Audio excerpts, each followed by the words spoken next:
दुनिया मार्का हक के फातेह पाकिस्तान की एक हाँ की मुंतजिर। सबकी नजरें मुंतजिर हैं कि इस्लामाबाद गजा के लिए बैनुल-अक़वामी इस्तेहकाम फोर्स में हिस्सा लेगा या नहीं। पाकिस्तान दुनिया भर में अक़वाम मुत्तहिदा के तहत अमन फोर्स का अहम प्लेयर, मगर गजा में मामला कुछ मुख्तलिफ है और यही मामला आज की इस वीडियो में समझाने की कोशिश करेंगे। हमारे साथ रहिएगा।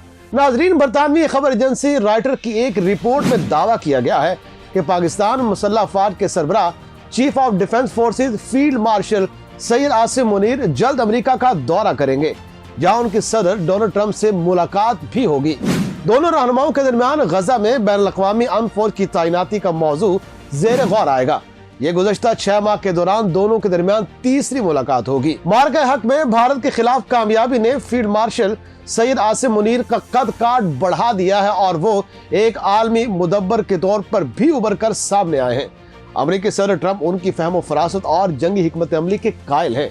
यही वजह है कि उन्होंने फील्ड मार्शल सैयद आसिम मुनीर को जून 2025 में व्हाइट हाउस में मदऊ किया। ये एक गैर मामूली मंजर था जब किसी अमेरिकी सदर ने पाकिस्तानी फौज के सरबराह को बगैर किसी सिविलियन हुकूमती नुमाइंदे की मौजूदगी के अलग से मदऊ किया हो। इस मुलाकात की ज्यादा तफसील तो सामने नहीं आई, ताहम ये मुलाकात एक ऐसे वक्त में हुई थी जब इसराइल ईरान जंग उरूज पर थी। ज़राए के मुताबिक फील्ड मार्शल ने सदर ट्रंप के पूछने पर उन्हें खित्ते की सूरत-ए-हाल पर लगी लपटी रखे बगैर राय दी।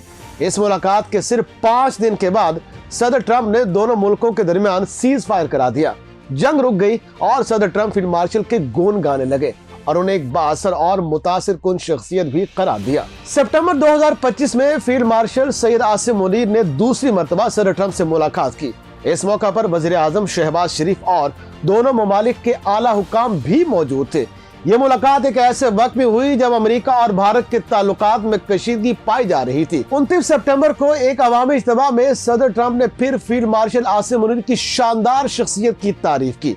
अक्टूबर 2025 में शर्म उल शेख में गजा जंगबंदी के लिए होने वाली सरबराही कॉन्फ्रेंस के दौरान अमेरिकी सदर ने अपनी तकरीर में पाक फौज के सरबराह का जिक्र करते हुए कहा कि वो उनके पसंदीदा फील्ड मार्शल हैं। दुनिया ने देखा कि सदर ट्रंप और पाकिस्तानी क़यादत बिलखुसूस फील्ड मार्शल के दरमियान बाएतमाद और पुरजोश रिश्ता उस्तवार हुआ है। यहाँ ये सवाल सर उठाता है कि क्या फरीकैन को इस रिश्ते की कोई कीमत चुकाना पड़ेगी, खासकर पाकिस्तान को। इस सवाल का जवाब आपको अभी मिल जाएगा।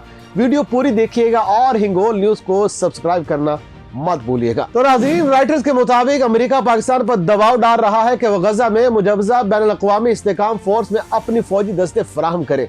अमेरिका का मंसूबा है कि आइंदा साल के आगाज तक तकरीबन 5000 फौजी तैनात किए जाए, जबकि साल के इख्तिताम तक फौजियों की तादाद बढ़ाकर 10,000 तक की जा सकती है।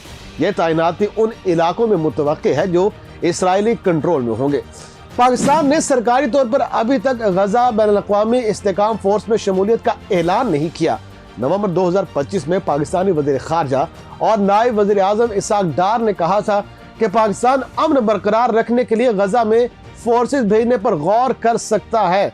वज़ीर आज़म शहबाज शरीफ ने फील्ड मार्शल सैयद आसिम मुनीर से मुशावरत के बाद ताउन के लिए आमादगी का इजहार किया था। इसहाक डार के मुताबिक असल सवाल ये है कि इस फोर्स का मैंडेट क्या होगा, मिशन की नौयत क्या होगी और काम करने की शराइत क्या होंगी।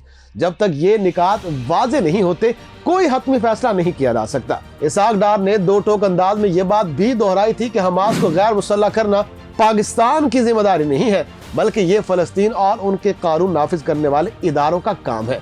याद रहे कि हमास को गैर मुसल्लह करना इसराइल और अमेरिका का सबसे बड़ा मुतालबा है। नाज़रीन, सलामती कौंसिल ने इस बैनुल-अक़वामी इस्तेहकामी फोर्स को इजाजत दी है कि वो नई तरबियत याफ्ता और फलस्तीनी पुलिस के साथ मिलकर गजा में सिक्योरिटी को मुस्तहकम करे।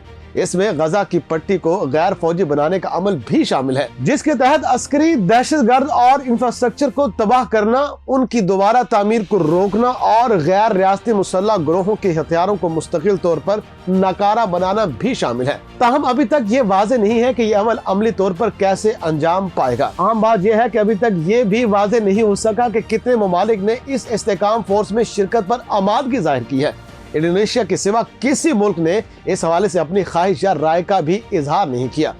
ترکی کے دستوں کی شمولیت پر اسرائیل پہلے ہی اعتراض کر چکا ہے۔ ڈان اخبار میں شائع خبر کے مطابق 2 امریکی عہدیداروں نے خبر رساں ادارے رائٹرز کو بتایا کہ ایک امریکی 2 اسٹار جنرل کو اس فورس کی قیادت کے لیے زیر غور لایا جا رہا ہے، تاہم اس حوالے سے کوئی حتمی فیصلہ ابھی باقی ہے۔ امریکی صدر ٹرمپ پر امید ہے کہ زیادہ سے زیادہ مسلم ممالک اس مجوزہ فورس کا حصہ بنیں گے۔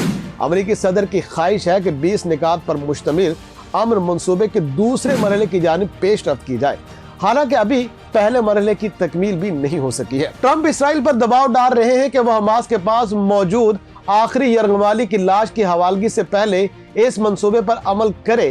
اسرائیل 10 اکتوبر کو طے پانے والے جنگ بندی معاہدے کی خلاف ورزیاں مسلسل جاری رکھے ہوئے ہیں۔ توقع ہے کہ صدر ٹرمپ رواں ماہ کے آخر میں وائٹ ہاؤس میں اسرائیلی وزیر اعظم بنیامین نیتن یاہو سے ملاقات کریں گے، جس میں غزہ میں بین الاقوامی استحکام فورس کی تعیناتی کا معاملہ سر فہرست ہوگا۔